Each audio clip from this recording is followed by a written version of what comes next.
Bhojpuri channel पे स्वागत है। आज खेसारी लाल यादव का अन्नपूर्णा फिल्म से गाना आया है पढ़े जालू एतवार के, जो कि अखिलेश कश्यप जी का लिखा हुआ है और हमेशा की तरह इस गाना पे भी विवाद किया जा रहा है। वो विवाद जो है ना, खेसारी लाल यादव से कभी दूर नहीं जा सकता है, कभी इधर से कभी उधर से होते ही रहता है।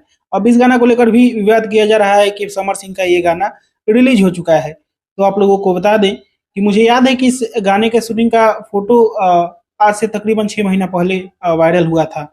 मैंने भी न्यूज़ बनाया था, हमको याद है पूरी अच्छी तरह से।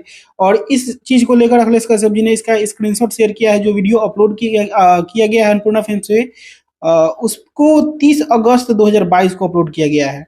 यानी कि आप लोग समझ सकते हैं कि अभी जनवरी का 18 तारीख है, 30 अगस्त यानी कि 8वें महीना में 4 से 5 महीना पहले आज से अपलोड किया गया है इस गाना को। और समर सिंह का गाना इधर रिलीज हुआ है। तो अगर समर सिंह का गाना होता तो पहले रिलीज हो चुका होता, लेकिन खेसारी लाल यादव का एग्रीमेंट की वजह से इस गाना को रोक के रखा गया था। अन्नपूर्णा फिल्म से कोई गाने रिलीज हो नहीं रहे थे, इस वजह से इस गाना को रोक के रखा गया था। अब इसके बावजूद भी अगर कोई विवाद कर रहा है तो इसका मतलब है कि वो अपना नाम चमकाना चाहता है खेसारी लाल यादव की वजह से। तो आप लोग इन सारी बातों पे ध्यान नहीं दें, आप लोग गाना को सुने, गाना को प्यार आशीर्वाद दें, अब बस और कुछ नहीं। और इसी के साथ मैं इस वीडियो को यहीं पे खत्म करता हूँ। मैं मिलूंगा आप लोगों से एक नए वीडियो में, तब तक के लिए जय हिंद, जय भोजपुरी।